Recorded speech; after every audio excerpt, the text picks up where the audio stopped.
Hello. It is April 23rd of the current year. A friend gave me this book to read. And they've been trying to give me this book for I don't know, feels like half a year. My habit, while reading the book, Martyr, that my friend gave me, I stopped myself from doing what I normally do, and I don't know when it started, but I think it was when I got back into reading. I started marking up lines, words, phrases, strings of mush that I just enjoy and sounds either poetic or just interesting to me. And I don't think people do that at all. I understand you shouldn't deface books because they're books. It's so sacred. Books are treasured, but I came to the realization that the books that I own, that I wish to own, it's not that they don't deserve to be pristine, it's just they're not going to be. My books, their spines are bent. They're old. They're withered. They're rained on. Oh, that's a little blurry, but they're rained on. They're warped. They're damaged in areas. I don't think we should keep books in the most beautiful condition imaginable. I get it. I understand wanting to have nice things look nice, but I also think books look better when they are damaged. My whole point, I underline lines and things that I like, trying to find one.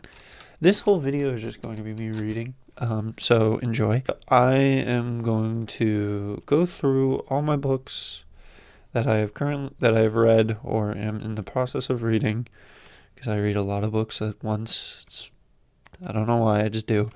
And just go through lines and stuff that I like, because books are cool. And the whole point of underlining.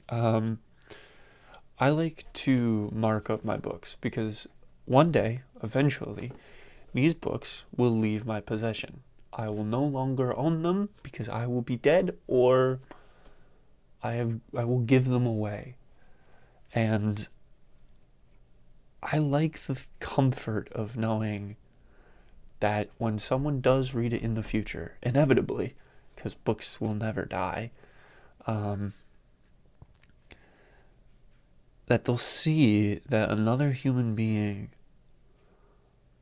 underlined a line or a quote or just a string of words, and that really resonated with them. I guess it's more of like the know you're not alone sort of thing. Just knowing that another human connected with the author's words, I think, is something that's so powerful, and a practice that is I haven't seen. There's notation, yeah, there's sticky notes and stuff, but those are impermanent and they can fall off, and I don't know.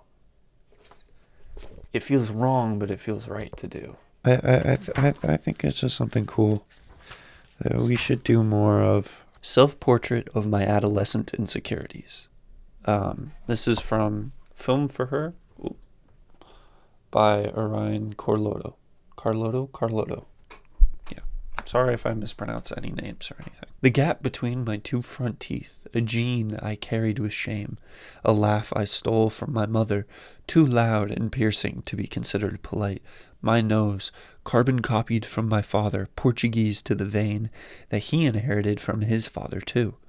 palms stretched out to the tips of my fingers that once got the attention of a man who described them as working hands, a passing comment that instilled an insecurity in all future introductions. My skin unfolds as much as my body allows, stretch marks and childhood scars. The reflection serves nothing more than a reminder that these are all things I should feel so lucky to love, and yet I'm still learning. I didn't know I underlined more in this book. I reread it recently, so that's probably why. Slow Dancing with the Reaper. I used to think of death as something to fear. Now, I can't help but let out a sigh of bittersweet relief at the thought alone. When death appears at my tired roots, I question, how will he approach? Dare he be kind and understanding, modest in my passing? Will he cast the moonlight across my flustered face before sending me off into the unknown? Or will he come with vengeance, eager to wrap his heavy palms around my pretty neck and snap me into a nightmare I will never wake up from? I chose a song for our first and last dance together, a number in which we will waltz until it reaches its very last second. His hand laced softly into mine, my head resting gently on his chest. You and Me by Penny in the Quarters. And at minute 2:30, I will let him take my breath away, so he can watch from above as my body collapses to the words, "You and me, baby." I just hope he likes this song too. Poetry's awesome, man. Poetry's just cool. Why do I like those words? Can I tell you what they mean? Sometimes no, sometimes yes. Like, I love most of the poems in here, and the film photography. It's really cool. I want to do that with my book, I think. Maybe kind of, sort of. Who knows? Too much and not in the mood. Durga Chubos. Did I mark anything up in this one? A lot of this is going to be out of context and just strange, so prepare for jumping around a lot. Being wowed by fruit or cake batter. I should add, yet fairly sure I'm okay with never seeing the Grand Canyon in person. Ought to disqualify me from ever writing about wonder. Then again, maybe that's why I'm drawn to wonder. It pays no attention to priority. There should be a word for the first listen of a new album that is perhaps not great, but good. It's catchy, carries pathos, is mood modifying. It's destined to hasten you out the door or score your next cab ride as you cross the bridge. It prompts text after last call. It resuscitates teenage residue and threatens emotional relapse. An album that, upon first listen, discovers a new hallucinatory wilderness, a pink desert, pewter trees, emerald skies, clouds that sprint by. Or conversely, an album that sings your periphery. What's left is what's in front. Your frame or reference is shot, and you are temporarily the most suggestible person alive. Inoperative.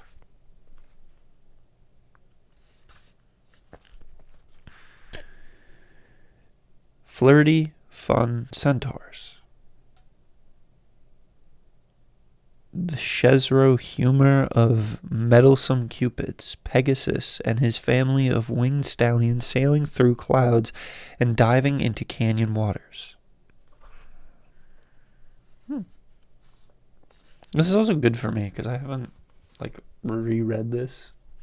Some of these books I've only read once. Because no matter how afflictive, heartbreak on screen pales in comparison to that first night of a breakup where one's only thought is not, when I wake, I'll be alone.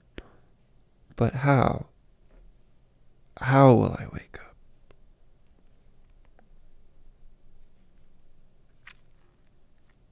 You can see I like that one.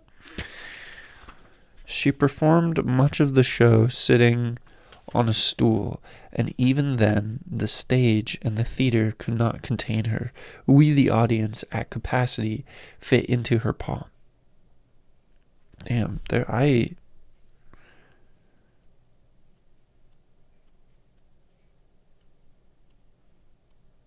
Wow, I really like their writing. Okay, let's flip around a little bit more. Do I want to do the whole thing? This is going to be a lot of reading. Fuck it, I'm interested, and this is what I care about. Rewinding 2 generations and picturing my grandparents before they were even parents is like watching fireworks backward, tinsel swallowed into the night sky, instead of spitting out from it. Oh, I like that line a lot. I remember that one. Let's do one more big one. On vacations, my father will retreat to where the view is less crowded. As if in defiance of all tourists everywhere, he'll lean his body on a guardrail at a museum and look down at all the foot traffic instead of at the paintings. He'll later describe to me the stout courage of one security guard, how her not having it attitude was more compelling than any of the art. Too much and not the mood. Why are you so blurry?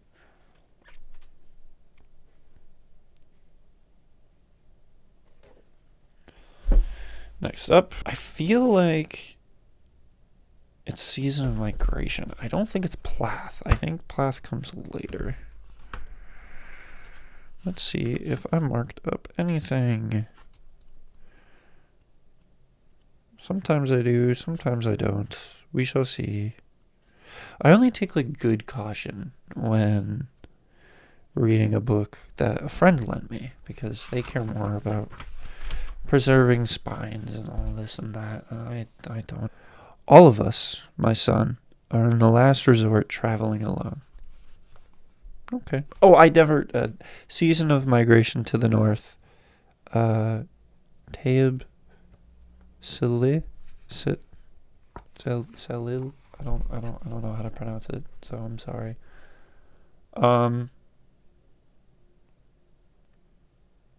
This book is good. Sad, but good. Confusing. I should probably reread it at some point. Oh, I saw one. It's also like a little scavenger hunt. I don't do this. I don't. Now I've done it. Now I'm like in the fuck you can't speak stage. The world, in that instant, as brief as the blinking of an eyelid, is made up of countless probabilities, as though Adam and Eve had just fallen from paradise. Oh, there's also another one on this page. Well, not this page, but this section. The moon had her talons clipped.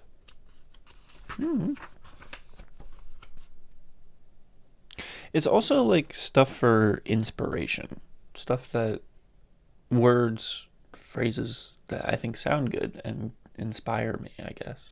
Were we to pause and consider why each one of them died and what would happen to us, the living, the world goes on whether we choose for it to do so or in defiance of us. And I, like millions of mankind, walk and move, generally by force of habit, in a long caravan that ascends and descends, encamps, and then proceeds on in its way. Busy yourself in making money till death gives you release from it. However, it was not long before her voice breached a gap in the darkness and broke through to my ear. She had a hand, some face with wide black eyes in which sadness mingled with shyness. Ooh. I was conscious of her crying silently, then her weeping grew louder and was transformed into a fierce sobbing that shook the darkness lying between her and me. And quick flip. Boom. Boom. Boom. Boom. Oh, wait, there was a boom. Okay, well, this one too. And so it was with us. She, moved by poetry and drink, feeding me with sweet lies, while I wove for her intricate and terrifying threads of fantasy. She would tell me that in my eyes she saw, I'm not hornet, mirages. Fuck, why is this string so hard? It's because it's poetry, and it's gonna trip you up. And so it was with us. She, moved by poetry and drink, feeding me with sweet lies, while I wove for her intricate and terrifying threads of fantasy. She would tell me that in my eyes she saw the shimmer of mirages in hot deserts, that in my voice she heard the screams of ferocious beasts in the jungles, and I would tell her that in the blueness of her eyes I saw the faraway shoreless sea of the north. Like, poetry's cool. Poetry's just cool as shit. Why does that make me feel things? Why is it so descriptive, but also saying so little? Isn't that awesome? Isn't that just cool? Shouldn't we just celebrate that? I think we should celebrate that. I think that's awesome and cool, and I think we should celebrate it. Look, this book, it's just called Plath. It's one of Sylvia's collections, but look at how worn, look at how warped. It's a book. This has been thrown in my backpack. This has been taken to the beach. This has been in an airplane, maybe. But like, I've taken this book places. My books go places. My books get damaged. I feel like they should. It doesn't have to be this like perfect protective little entity. I don't know. Can I also talk about, I love these like bookmarks made in with the book. It's so cool, and just a nice little thing. Let's see. Did I underline any of Plath? I know I have. I love Plath. I'm rereading this book because I don't have the other one or two. I don't remember how many are in this collection. Oh, okay, here we are. How long is this one? Not that long. Okay. Plath's poems are lengthy sometimes, but that's good. Poetry can take all shapes and sizes. Snake Charmer by Sylvia Plath. As the gods began one world and man another, so the snake charmer begins a snaky sphere with moon eye, mouth pipe, he pipes, pipes green, pipes water. Pipes water green until green waters waver, with reedy lengths and necks and undulatings. And as his notes twine green, the green river shapes its images around his songs. He pipes a place to stand on, but no rocks, no floor. A wave of flickering grass tongues supports his foot. He pipes a world of snakes, of sways and coilings, from the snake-rooted bottom of his mind, and now nothing but snakes is visible. The snake scales have become leaf, become eyelid, snake bodies, bow, breast, of tree and human. And he within this snakedom rules the writhings which make manifest his snakehood and his might, with plight tunes from his thin pipe, out of this green nest, as out of Eden's navel, twist the lines of snaky generations. Let there be snakes, and snakes there were, are, will be, till yawns. Consume this piper, and he tires of music, and pipes the world back to the simple fabric of snake wrap, snake weft. Pipes the cloth of snakes, to a melting of green waters, till no snake shows its head, and those green waters back to water, to green, to nothing like a snake, puts up his pipe and lids his moony eye. Okay, this one's just a line. A really good line. Holy shit. I drank tea before this. I should drink tea while doing this. Oh my lord. So this is from a line in the poem The Colossus. My hours are married to shadow. Just a nice line. Sometimes I don't enjoy the whole poem. Or sometimes I just like to highlight one little bit that really stuck out to me. I don't want to do another long Plath poem. They trick me up a lot, I am learning. Okay, I'll do Morning Song. Do Morning Song and then we'll move on. Because there are a bunch of other authors that are really fucking good. I'm not saying Plath isn't, but like Morning Song. Love set you going like a fat gold watch. The midwife slapped your foot soles, and your bald cry took its place among the elements.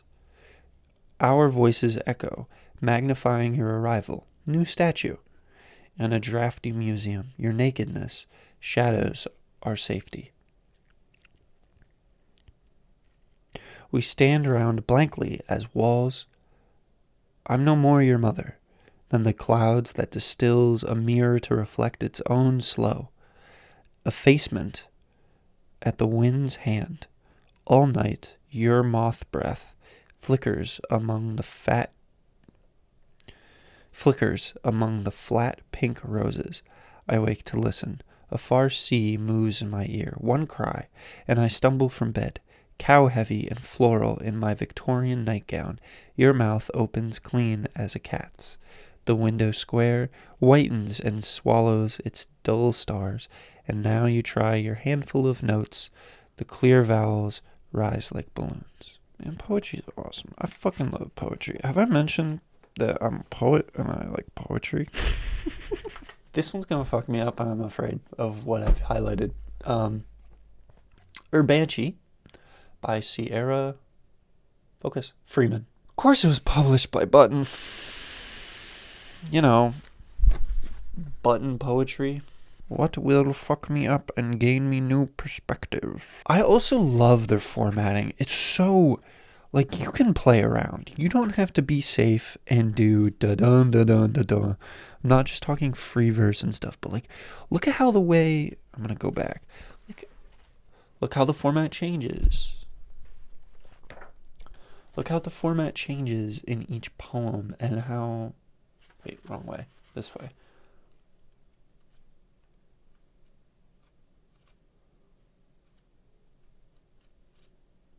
Like, it's not just regular text in formatted shape. It's just, it flows around. There was a fucking table that they played with as a poem, and that's very, very cool. Like this, some things are underlined, some are bold, and it's far away, and it's jumping off the page. It's very cool.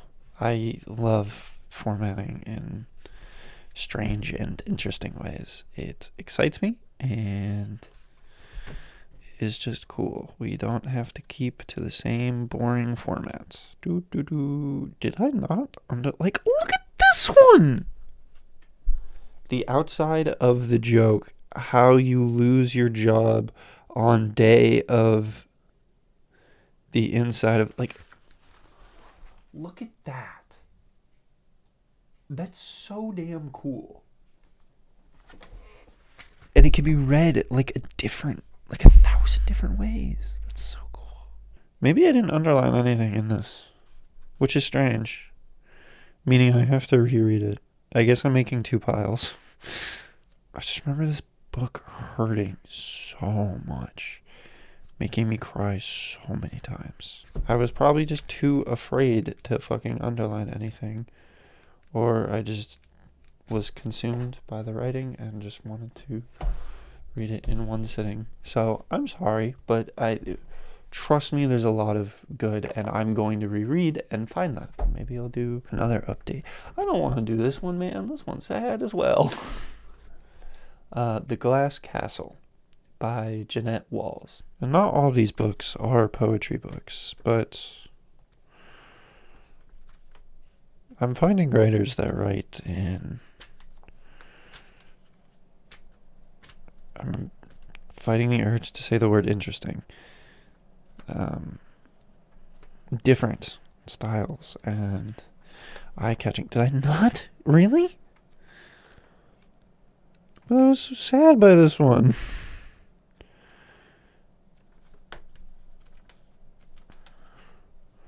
I don't want to reread it. The story stays with me. I know what happens. This one's hard to forget. Yeah, I guess I didn't.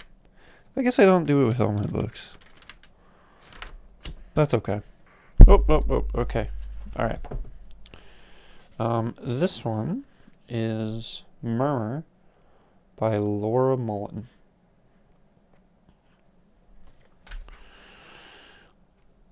I get your mother's voice and the waves, she sighs. Mixed up, it's the way she'll say something and then take it back. Yes, she'll say, and then no, it's... Their writing is really... It's just so cool because they'll start a thought. Like, I don't know how to read this book. They do all these things, and I don't know, gain the reader's attention, and is different. This one is Out of Africa by Isaac Denison. Oh, fuck, I don't know, man. I had it. It's also a publisher name, not publisher name. What's the term called? Exit Emmanuelson. Should not the hills, the thorn trees, and the dusty road take pity and for a second put on the aspect of cardboard? I don't know, really remember what it means out of context. Here's a big one. We had them up on each side of the door. It faced east, and we were pleased to think that the lamps were correctly placed. As the earth, on her course through the ether, throws herself forward, there would be no collision. What the fuck? That's awesome. Instead of just saying, I put the lamps and the sunshine nice, or it made a cool light. So interesting. The heavenly bodies in their courses have it in their power to move human minds to unknown heights of delight. We are not generally conscious of them.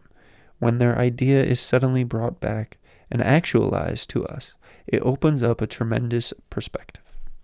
Just flipping through pages. Okay, that's it for that.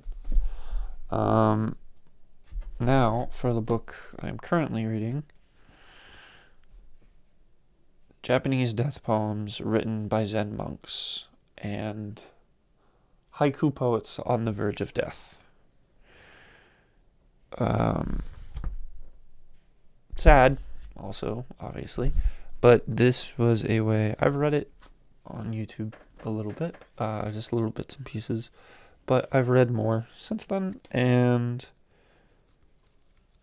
I bought this book because I am afraid of death. I'm afraid of dying, death, afterlife, the after, I guess, too. More curiosity than fear, but fear in knowing that my time, like all humans, will end. And I bought this in a way to gain some perspective and maybe, I don't know, fear death a little less. And what I'm doing that's poetic with this book that makes me think of it, why I put it off so much, is I read this one before bed, and I've had a couple of thoughts of just, what if I close my eyes and I don't wake up? Like, this could be the last sleep. This is the death. And I was reading about death. I don't know. I'm not saying I want to die. That's not it. I don't want to harm myself or anything. It's just, death is something so common, and we shouldn't be afraid of it. I shouldn't be afraid of it, but yet here I am. So, I am going to read some haikus. I also don't know how to write haikus. I don't understand the structure. I've done it in class, but I didn't get it, and I wasn't really a poet then. I mean, I was, but I wasn't really a poet. Sorry if I butchered the pronunciation of the poems. Also, what's really cool is they have... Okay, not with this one.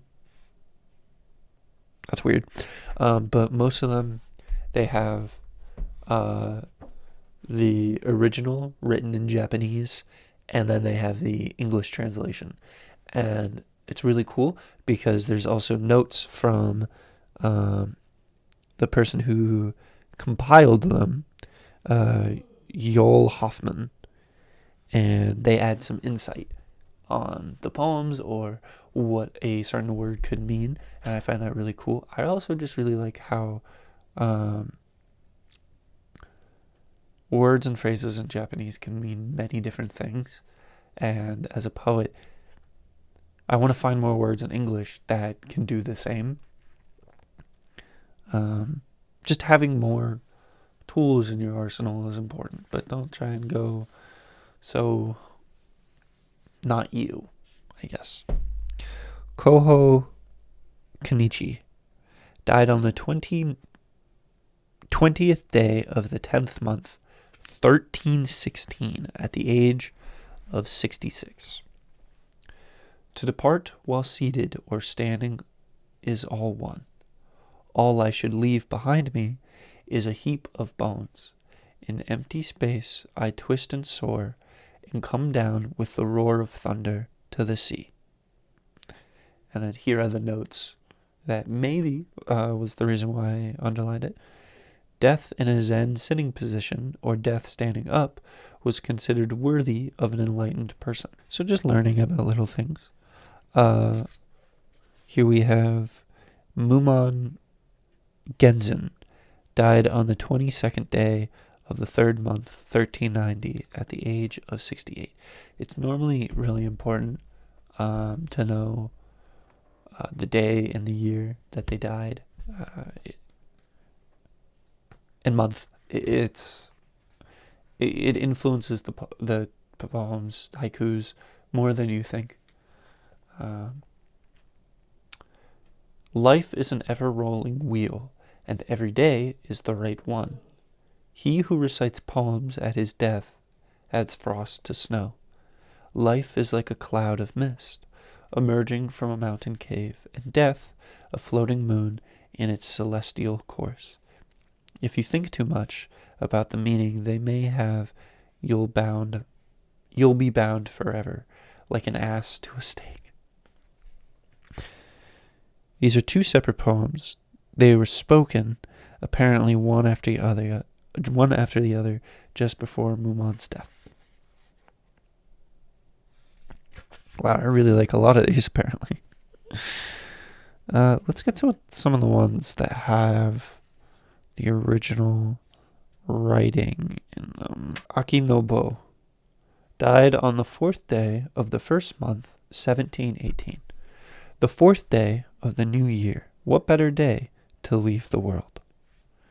So, as you can see, there's the English translation, and then there is the actual original Japanese writing. And then there's notes about what it could mean. Asei died in 1752. Flowers of the grass, scarcely shone and withered, name and all. The blossoming of cherries in the spring evokes, in haiku poets, these are the notes, a feeling of wonder at nature's beauty. But facing the blossoming of grasses and nameless field and garden flowers at the beginning of autumn, Asei grieves for that which comes and goes, yet leaves no lasting impression. Let's flip to a random one. Skip ahead. Goes on. Died on the 2nd day of the 3rd month, 1733, at the age of 38. Blossoms scent the air, a carefree bird song echoes truth. Oh, this is very big underline. Isho died on the 6th day of the 12th month, 1688, at the age of 36. From deep in my heart, how beautiful the snow, clouds in the west.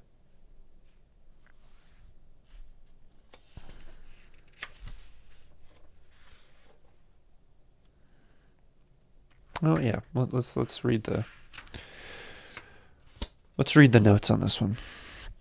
The death of Isho is described in one source. Isho, who lived in the city of Kanazawa, loved haiku. When Basho passed through Kanazawa on a journey, Isho wanted very much to lodge him in his home. But that very year, Isho had fallen deathly ill and knew his end was near. It was the 13th year after his father's death, and Isho decided to compose 13 kazan, which are 36-verse renga, in memory of his father. His friends tried to prevent this undertaking, saying, "Your breathing is not regular. Who knows what will happen to you after you finish the 13 poems?" But Isho replied, Even if I die, I will not be sorry. After 5 poems, Isho's breathing became heavy, and he could hardly hold his brush. In spite of this, he held on and composed the other 8. When he had finished this task, his eyes shone with joy, and he announced, "With these poems close to my body, I have nothing to regret." As his eyelids grew heavier, he closed them and said the poem above.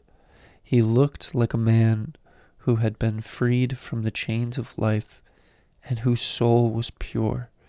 In the autumn of the year following Isho's death, Basho wrote a poem of lamentation in his memory. Move, O tomb, the sound of my weeping is the wind of autumn. Isho's phrase, from deep in my heart, kokoro kara, is an expression rarely encountered in haiku, but death poems are, by nature, more personal than ordinary haiku. Isho died in the middle of winter, when snow had covered his province. The clouds in the west, Nishi no Kumo, may be regarded as a seasonal image, but in this poem, they probably referred to the messengers of Amida coming to greet the dead on their way to the Pure Land.